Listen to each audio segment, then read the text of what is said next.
vast lands of Marrow, there are many bugs that travel the dangerous lands, hoping one day to make it to the Holy Citadel, where they can finally reach enlightenment.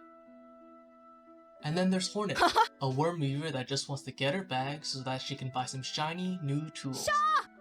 People often complain about not having enough rosaries in the early stages of the game. Well, I'm here to see if that's actually the case.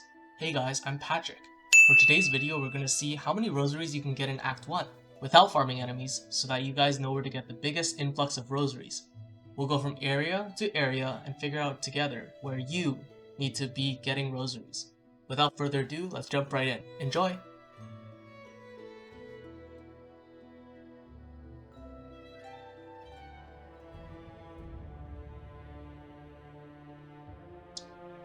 Starting off in the Marrow, the first real area outside Bone Bottom, it might not seem like much.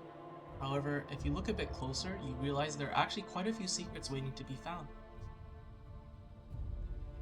After making it through Bone Bottom, right after this big bone guy, you'll see that there's a part that you can't reach normally. If you're a speedrunner, you'll be able to reach it by attracting this guy over here. But otherwise, there is a rosary secret here on the right. And if you do some simple traversal, watching out for the boulders, you'll see that there is 60 rosaries here waiting for you.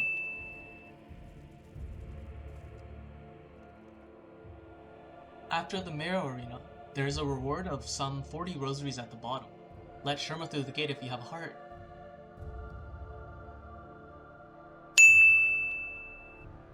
At the top right of Bone Bottom, right after you perform multiple pogos, there is a secret breakable wall on the left, where you'll be rewarded for some sick pogo skills. Right under the big ant room, you'll find about 45 rosaries on these two pillars. And finally, later on into the game, if you feel like testing your skills, enter and beat this challenge 2 times to get a tool pouch upgrade as well as a heavy rosary necklace. Don't blame me though if you end up getting scammed and lose all of your rosaries here though. Adding everything together, if you discovered all 11 secrets in the Marrow, this should net you at least 580 rosaries.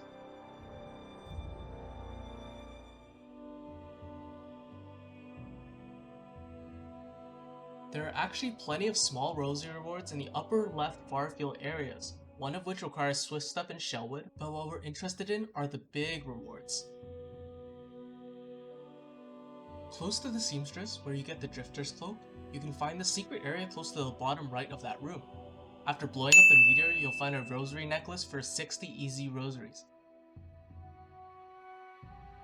After getting your Drifter's Cloak, head back down to the room with the Hokers, and take the second windstream up.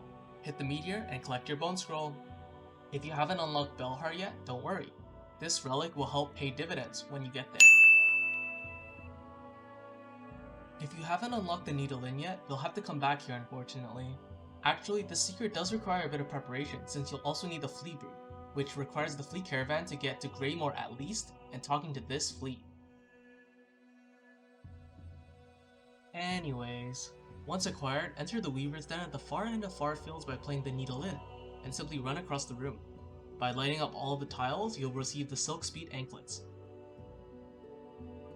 If you equip it at a nearby bench, along with the use of the Flea Brew, you can run it back and find a hidden hole where you originally found the Silk Speed Anklets. There you'll find another relic, the Rune Harp.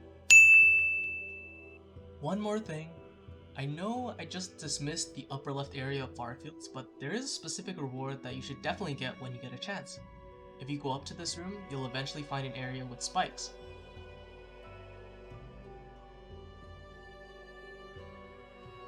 Bit of a skill test is involved, but if you manage to get to the end of it, you'll be handsomely rewarded with 145 rosaries.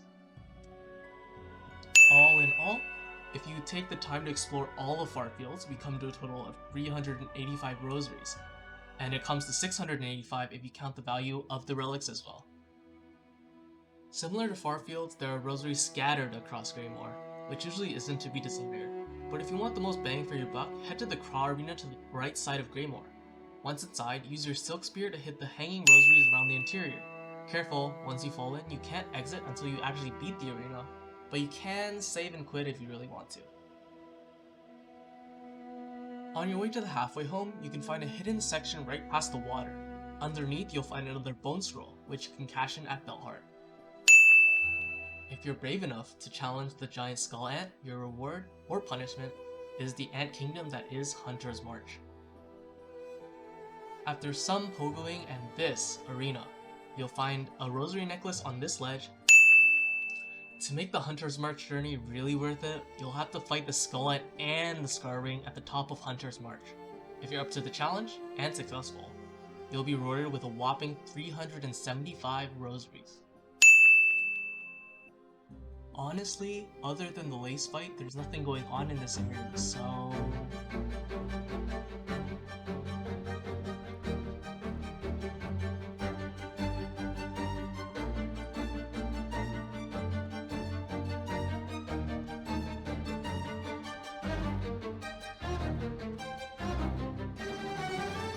I'm gonna go through some of the rest of these in this section. While these areas do have some rosaries, they're more or less rosary deserts if you're trying to find rosaries, much less farm. When it comes to Sinner's Road, Wormways, or Biowater, these areas speak for themselves. Don't go to these places if you want rosaries.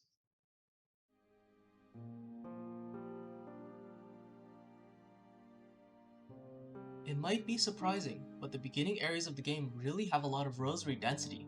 The catch, however, is that most of the value can really only be capitalized until later on into the game. For instance, did you know that there are 3 relics just lying around Bone Bottom? If you watch speedruns, you might know that there's this breakable wall in Moss Grotto, on your way to Silksong, leading to a Coral Commandment. After obtaining some movement abilities, make your way to the upper left side of Bone Bottom, revealing a Weaver effigy. It's also cool to note that if you progress further left, you'll come across my favorite crest, the Wanderer's Crest, but that's a discussion for another time. Finally, if you've obtained the Needle Inn, make your way back to the beginning of the game, into Weaver Nest Atla. After making it to the bottom, use Swift Step to traverse back up to the way you came, finding a secret to your right, and eventually leading to a Rune Heart, and less importantly, a Mask Shard. Last but not least, there are 3 wishes you can do in Bone Bottom, as well as 1 wish in Bellheart.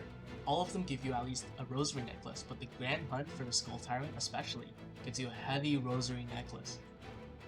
Here is the data in case you're curious about my findings. Ultimately, Bone Bottom has the most rosaries if you consider quests and relics, but if you're super early game, then Marrow, Greymoor, or Farfields are definitely great alternatives.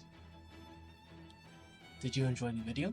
If you did, feel free to like and subscribe, because I'll be posting more in the future. Did you expect that ranking? Leave a comment down below of any ideas you might have for the future. Until then, see you later!